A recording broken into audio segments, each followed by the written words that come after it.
एक गांव में एक बहुत पुरानी गुफा थी।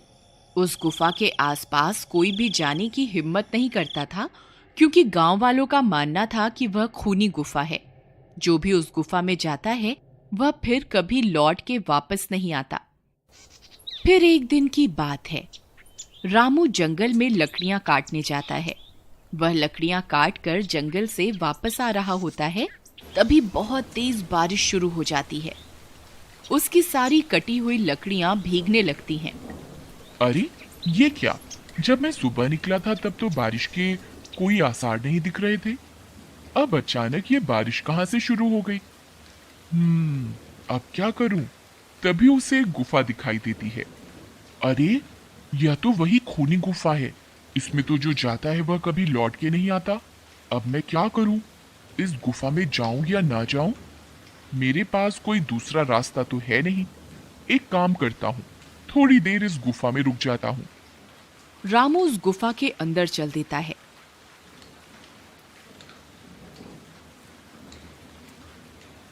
अंदर जाने पर उसे डरावनी आवाजें सुनाई देती हैं। वह इधर उधर देखता है, किंतु उसे कोई भी दिखाई नहीं देता। फिर वह थोड़ा और अंदर की ओर चला जाता है और फिर कभी वापस लौट के नहीं आता।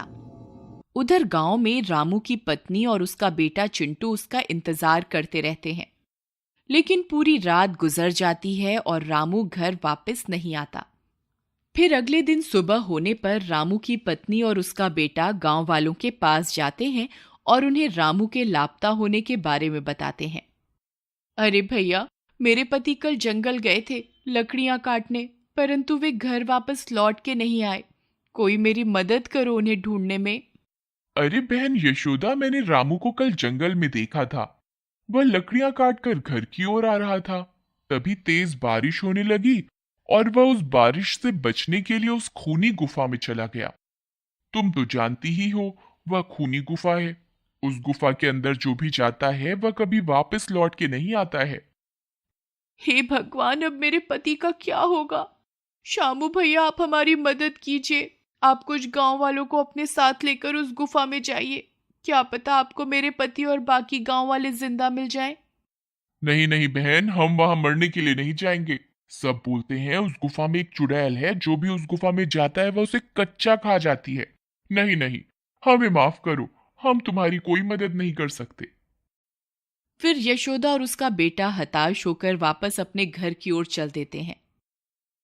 अपनी माँ को परेशान देख चिंटू अपनी माँ को बोलता है। माँ माँ, तुम परेशान मत हो, मैं बाबा को वापस घर लेकर आऊंगा। अरे बेटा, जब पूरे गांव वाले मिलकर उस गुफा में जाने की हिम्मत नहीं जुटा पा रहे तो तुम क्या कर लोगे? कोई बात नहीं बेटा, भगवान तुम्हारे बाबा की रक्षा करेंगे। जाओ, बहुत रात हो गई है, तुम अब सो जाओ। चिंटू रात भर सो नहीं पाता और वह अपने बाबा के बारे में सोचता रहता है।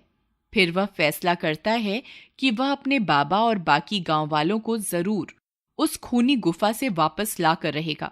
यही सोचकर वह आधी रात को जंगल की ओर चल देता है।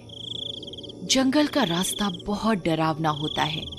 चिंटू को बहुत डरावनी डरावनी आवाजें सुनाई देती हैं, लेकिन वह बिना घबराए उस गुफा की ओर चलता जाता है। कुछ ही देर में वह उस गुफा में पहुंच जाता है। गुफा में पहुंचकर उसे वहां कोई भी गांव वाला दिखाई नहीं देता, सिर्फ डरावनी आवाजें ही सुनाई देती हैं। फिर वह हिम्मत जुटाकर गुफा में और अंदर की ओर जाता है। तभी अचानक उसके सामने एक चुड़ैल आ जाती है।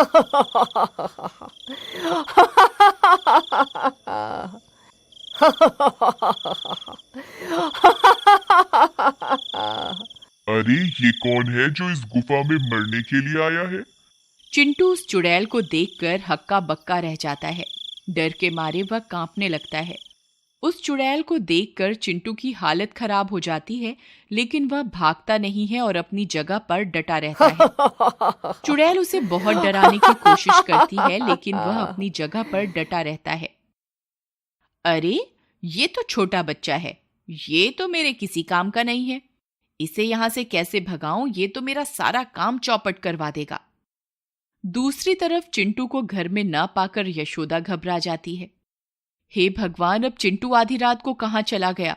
कहीं वह अपने बाबा को छुड़ाने उस खूनी गुफा की ओर तो नहीं चला गया। हे भगवान, अब मैं क्या करूं? फिर वह भागती हुई शामू के घर जाती है और उससे मदद मांगती है। भैया, चिंटू घर से लापता है। वह अवश्य ही अपने बाबा को बचाने के लिए उस खूनी गुफा की ओर गया होगा। कृपा करके मेरी मदद कीजिए। फिर शामू भागकर बाकी के गांव वालों के पास मदद मांगने जाता है। अरे भाई कालिया, चिंटू भी उस खूनी गुफा की ओर चला गया है। अब हम सबको मिलकर उसकी मदद करनी चाहिए।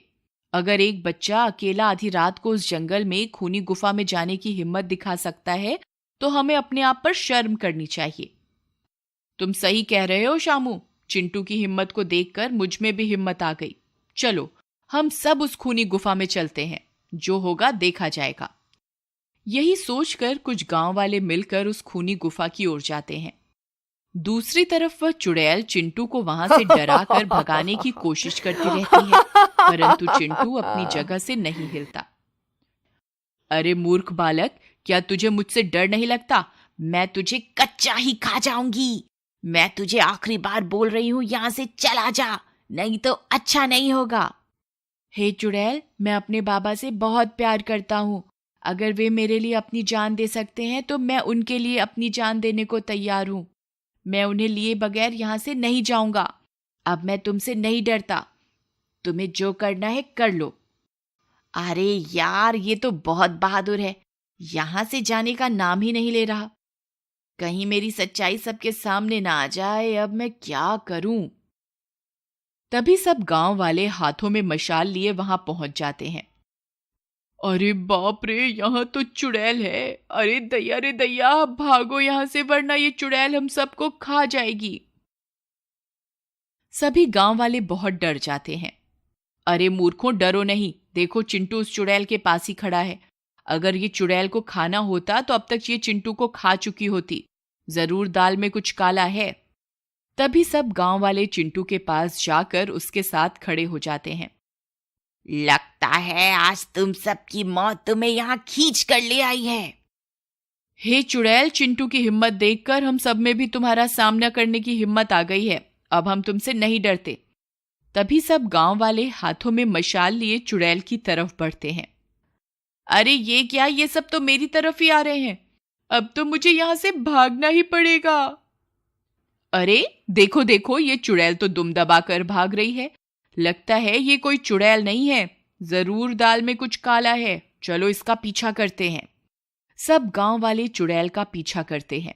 तभी चुड़ैल का पीछा करते करते गांव वाले ऐसी जगह पहुंच जाते हैं जहां उन्हें बाकी के सारे गांव वाले मिल जाते हैं। वे सारे खुदाई का काम कर रहे होते हैं। वे लोग उन गांव वालों को अपनी ओर आता देख खुश हो जाते हैं और अपनी आप बीती बताते हैं। कालिया, अरे भाई घनश्याम, तुम सब लोग यहाँ खुदाई का काम क्यों कर रहे हो? और तुम सब लोग वापस गांव क्यों नहीं आए पिछले 2 महीनों से? अरे क्या बताएं भाई कालिया, ये औरत ने चुड़ैल बनकर हमें जबरदस्ती यहाँ कैद करके रखा हुआ था और खजाने के लालच में हमसे दिन रात यहाँ खुदाई करवाती रहती थी। जब भी कोई गांव वाला हमारी तलाश में इस गुफा की ओर आता तो यह उसे डरावनी आवाजें निकालकर यहाँ से भगा देती थी और उसे अंदर नहीं आने देती थी। और जो कोई भी अंदर आ जाता था तो उसे भी कैद करके यहाँ खुदाई के काम में लगा देती थी। तब सब गांव वाले मिलकर उस चुड़ैल को पकड़ लेते हैं। मुझे माफ कर दो, मैं खजाने के लालच में तुम सबको डराती थी। मैं कोई चुड़ैल नहीं हूं। मुझे मेरी गलती का एहसास है। तुम मुझे जो भी सजा दोगे मुझे मंजूर है। कोई बात नहीं, तुम्हें तुम्हारी गलती का एहसास हो गया, यही बहुत है। मॉरल, हमें कभी भी डरना नहीं चाहिए और किसी भी भूत चुड़ैल में विश्वास नहीं करना चाहिए। ये कहानी कहीं ना कहीं अगर आपके दिल को छुए तो प्लीज लाइक जरूर कीजिएगा। Humanity should be our race, love should be our religion. Thanks for watching.